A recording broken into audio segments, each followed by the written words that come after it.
I've been using this old vacuum to clean up in here, either on the workbenches or just vacuuming the ground to clean up messes. It works okay, but it's pretty annoying to use, and I'm ready for an upgrade.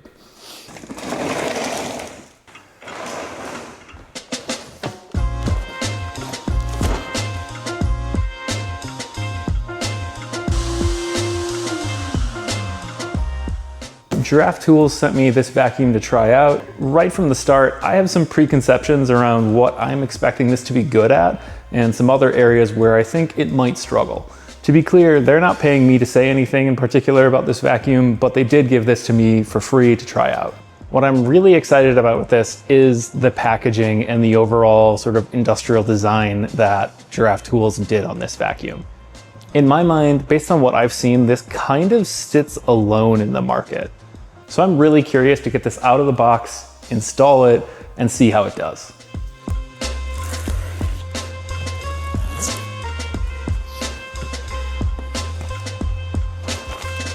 All right, we have our installation template, extension tubes, anchors, some brackets. More brackets I don't recognize yet. More. Guessing this is the intake filter. Looks like it. Got a little brush attachment.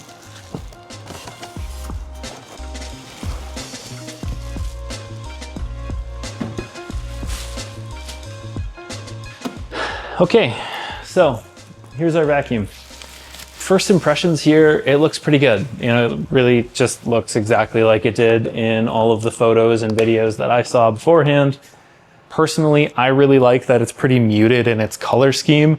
It doesn't have any bright colors on it or anything like that, so it'll work really well in my garage where I have a lot of neutral colors, lots of dark grays. So that's great, it'll fit in well. Everything seems good so far.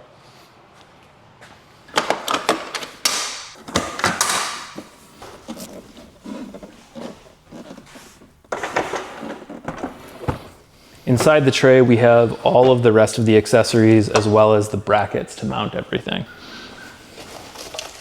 So we have a bracket. This is our main wand that has the remote on it. I'm super excited about this. I think this is one of the nicest features of this. There's an option to have this remote. So this is a wireless remote. Works using Bluetooth that connects to the vacuum, so you can turn it on and off from the handle itself and not have to walk back to the unit on the wall. That's really nice, especially if you're working on projects where you just like quickly want to vacuum a little thing up and then keep working. And yes, of course, it's not a big deal to have to walk back a few feet across the shop, but it does get annoying. And little annoyances like that are the things that discourage me from using some tools in the shop. So if I can get rid of those annoyances and have a more convenient setup like this, then my hope is that I'm gonna do a better job of keeping my garage space cleaner. All right, we have another head here. This looks like it's kind of a squeegee sort of setup. I know this is a wet and dry vacuum, which is nice. Then we have a floor attachment here that has two different settings. Just change the height of the brush and this kind of squeegee guy back here. A little bit wider brush attachment, which is removable. This looks like it is part of our accessory bracket. And I believe this is as well. And of course, there's the crevice attachment. All right, then we have, looks like our two matching mounting brackets. These are really quite nicely made. They're pretty thick. It looks like this is powder coated steel. There's a nice big kind of meaty rubber block on here and another rubber block here. I'm assuming they've done that so that that cancels out vibrations and you don't have this kind of vibrating, making noise on the wall or the bracket. So that's a nice detail to see. Okay, so that's everything. And we have our dustbin here. You can see that's a pretty good size. And the way that they've made this, where it just kind of conveniently pops off, I think that's gonna be pretty easy to use and just take this and dump it into the trash can every now and then when I need to. So really the first thing that we have to do now is just figure out where we're gonna put this thing. I know that I wanna have the vacuum in a more central location in the garage so that I can use it in as many places throughout the garage as possible. I really like the idea of putting the vacuum somewhere under here so that it's in the center of this space in the garage, and I can easily pull it back toward either the work areas by the cars over there or to this side and this side. I think that's really gonna work the best. This is pretty close to the spot where I think I wanna have this. Having it underneath the workbench here, maybe I'll move it up a little bit, although I wanna make sure that there's good enough airflow for this. And it needs to be off the ground enough that I can easily remove that dust tray. So this should be a pretty good height for it.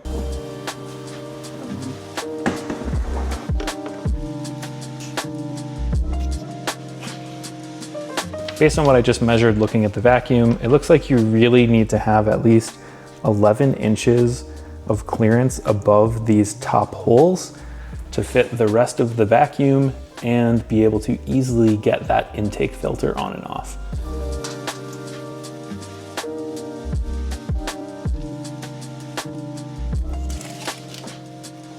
So as it turns out, these are not spaced to 16 on center. So if you want to go into the studs, you either need to add a kind of a wood plate behind this that you can bolt these to and then screw that plate into the wall, or you would have to drill your own holes in one of these brackets. So we now have the brackets on the wall ready to go. I managed to get these to bolt both into studs based on some kind of smaller stud placement here where there's a double stud. So that worked out really well. Now we can take the vacuum and drop that in.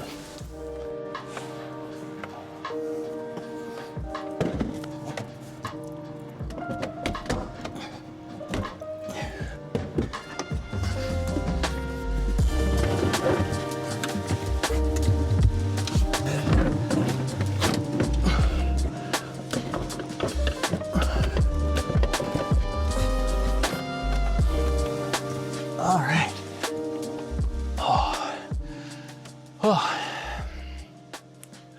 That was kind of tricky to get in there, but it fits well.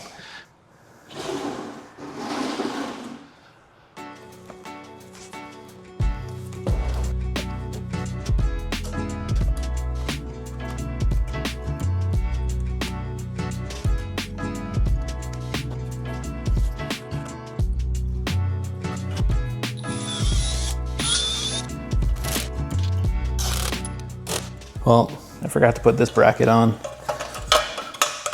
So that's got to go in there. And then all of these have screws to hold them in place. So I've got to add those in so then these won't pop out.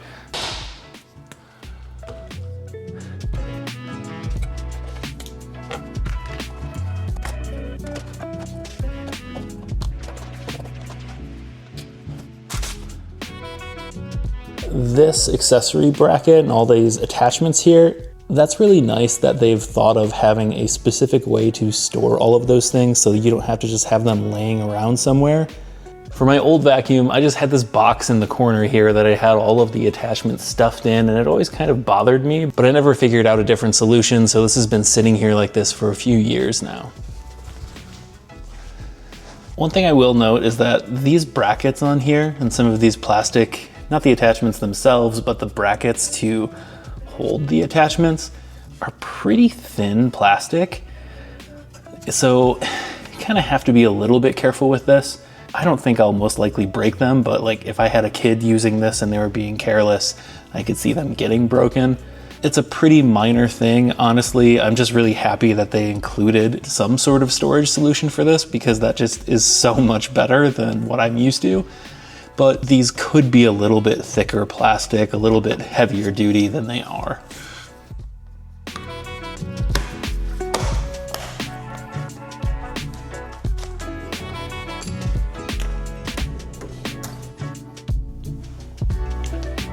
All right, let's try this thing out.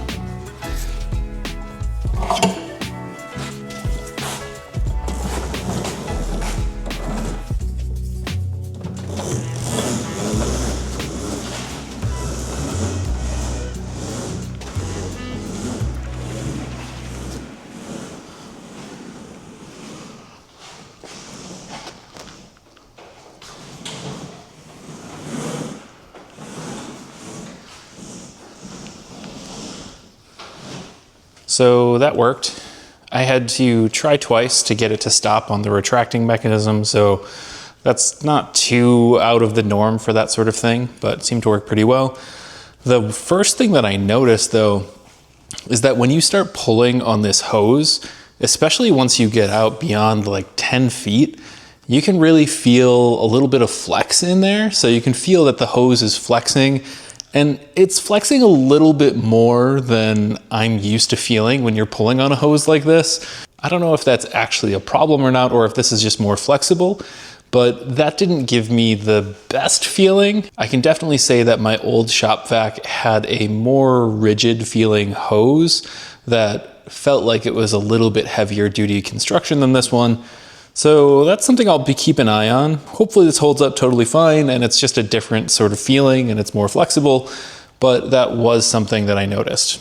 One of the features that I like a lot about this that really kind of sells me on it is the fact that it has this remote here. So I can turn on the vacuum from the end that I'm using. I don't have to go all the way back over to the machine and turn it on and off. I just hit the button.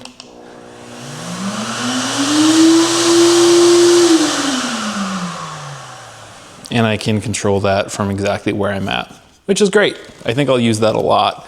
All right, so now to put this away.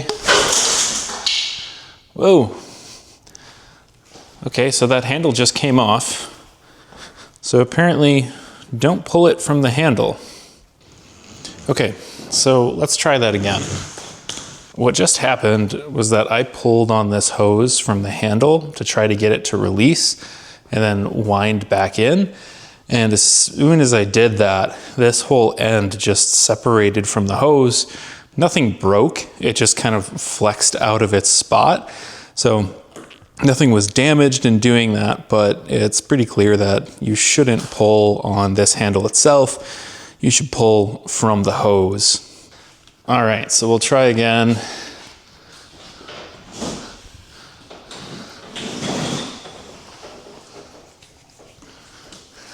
Well,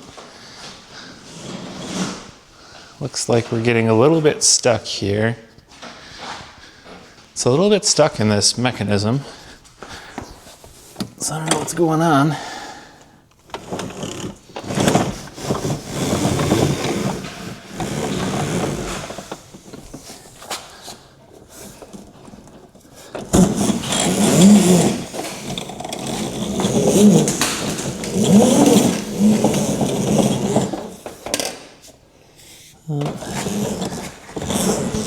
Maybe you just need to go through it a couple times to get it really set in the right place.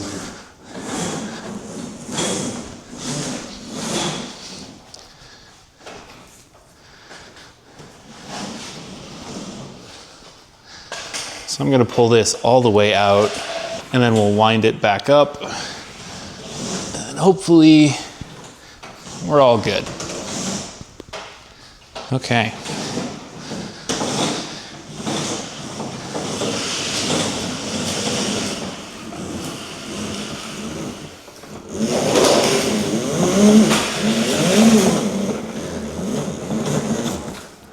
I'll try it a couple more times and see how it works, make sure that that reel is working as it should. It seemed pretty good, it just was getting a little bit hung up in there.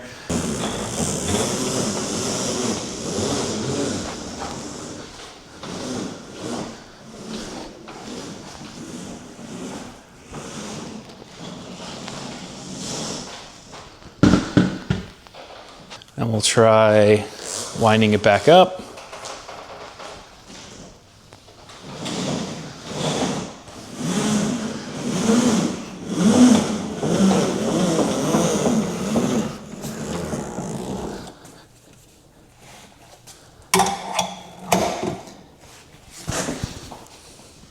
All right, that was pretty good.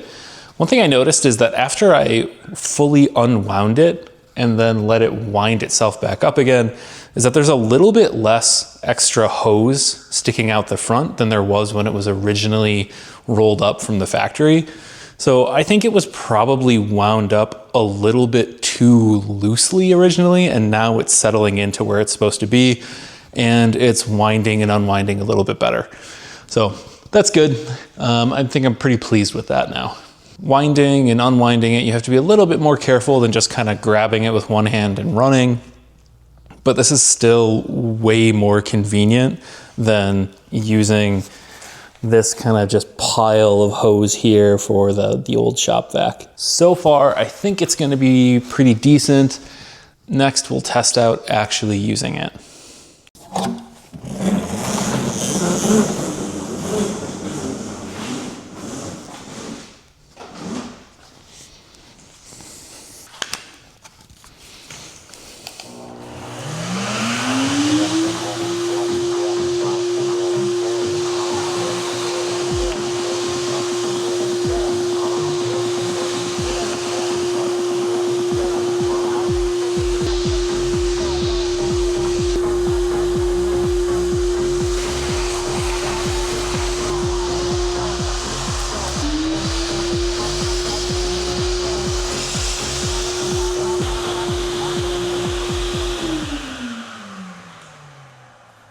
So you probably saw what just happened there is that while I was vacuuming, this hose popped out of this end again. So this is now the second time that's happened. Pretty much all of these hoses are made the same way, where this is just threaded and you thread this in there. It's a reverse thread actually. If this happens again, I might need to put something on here to stop this from backing out.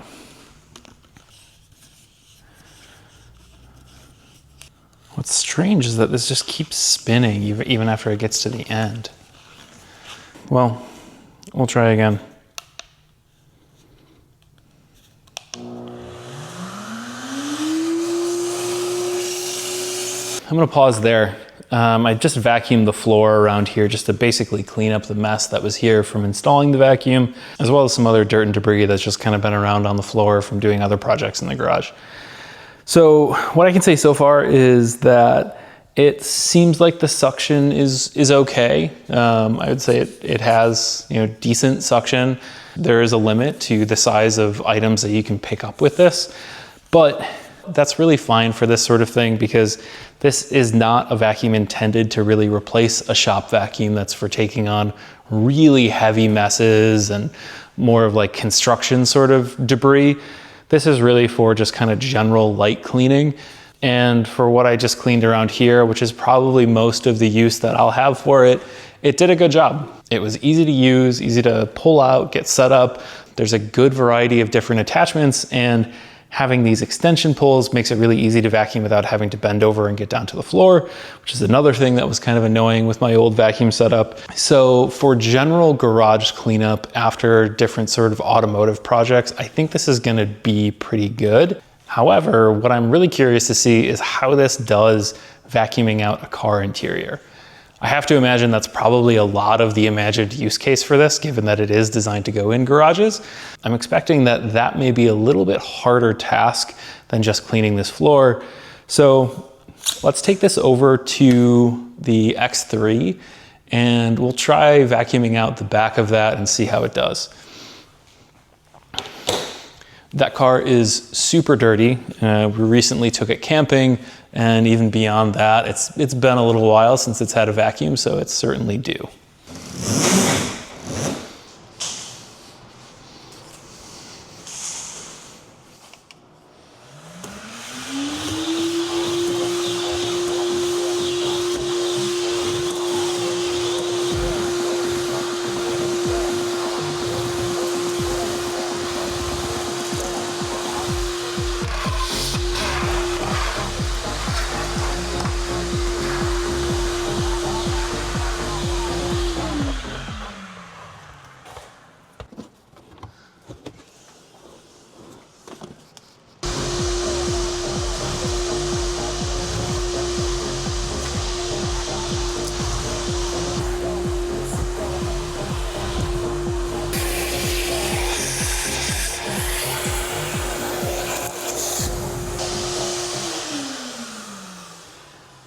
Okay, I got this pretty much vacuumed up. There are some spots where it struggled a little bit to pull everything up, but what I want to see is how my shop vac would do in here, and if that would do any better than this, or if that's just kind of par for the course for some of these smaller vacuums.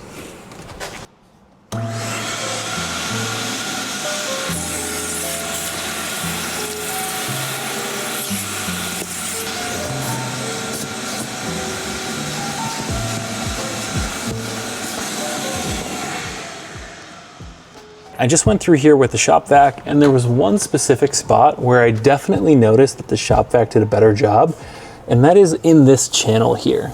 All in all, it's not a huge difference.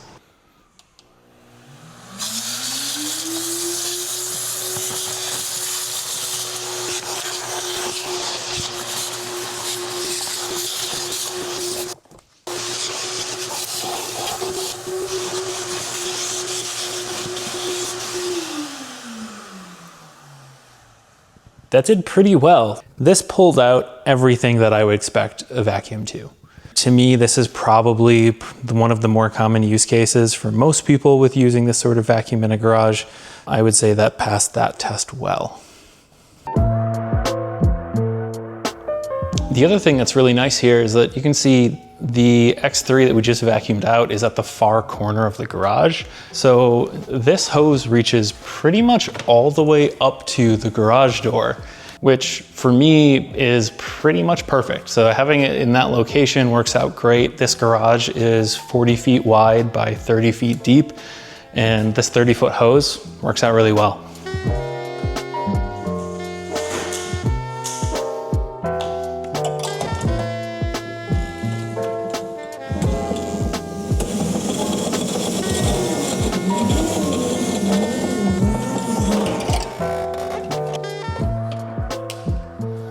Now that I've seen this in action and tried it out a couple times, I think that's probably the better way to roll up the hose. For one, I think it puts too much strain on the hose to pull it from the very end. To me, it feels much better to bring one end back over here and slowly allow it to go back into place. I think that's probably a much better way to take care of it and ensure that it lasts as long as possible. So I guess it's time for some conclusions here.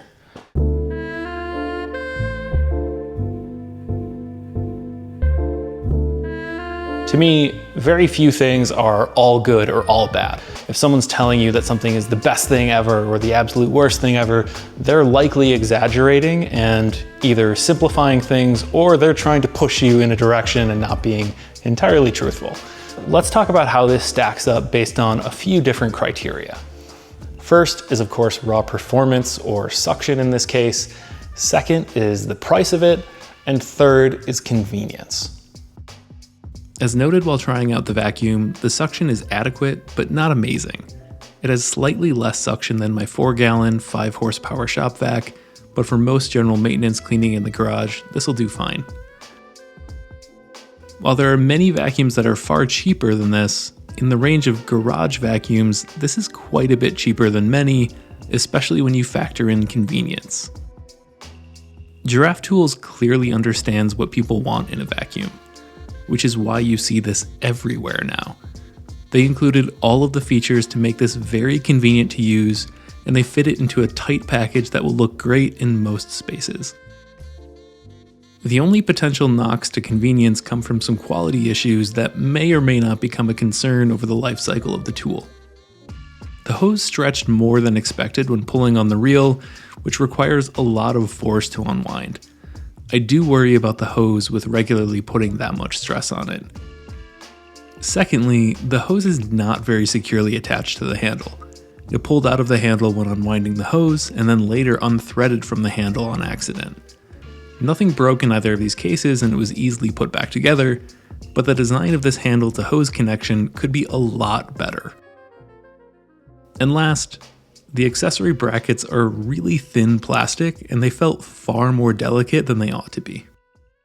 So in my mind, there are those three criteria of performance, price, and convenience, and you get to pick two, whichever two matter to you most.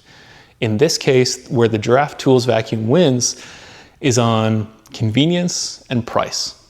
I have yet to see another vacuum anywhere near this price point that has a reel built in like this. The options that I've seen that have that you're talking about at least twice, maybe 3 times the cost to get that reel added in. Now, of course, you can add a reel to any vacuum you want, but from what I've seen, even just to get a reel, that's another couple $100. And then even at that point, you're not gonna have that convenient package that you just mount on the wall. You have a reel that you can mount on the wall, but then the vacuum has to go somewhere else. And you're either taking up a lot more space or the vacuum's still laying on the ground. And it's just much less convenient than what Giraffe Tools has done with this. Conversely, if convenience really isn't that important to you and you care more about price and suction, then there are other options you can consider. And the Giraffe Tools vacuum might not be the right one for you. You could get a vacuum that has most of the convenience of this one with a reel and also has better suction. However, you're going to pay at least double, probably more than that. I'm really interested to see how this vacuum does in the long term. It's always hard to test something and know how good it's gonna be when you're just looking at an initial impression. It's not gonna blow you away with incredible suction or anything like that, but if you want a very conveniently, thoughtfully packaged, all-in-one vacuum that keeps your garage nice and clean and tidy, while also not spending, near $1,000, then this is the option for you. If you decide that this is the right vacuum for you and you want one for your garage, I do have a coupon code and a link to get 10% off of any Giraffe Tools products in the description for this video. So check that out. Thanks for watching. I hope this was helpful. And if it was, consider subscribing.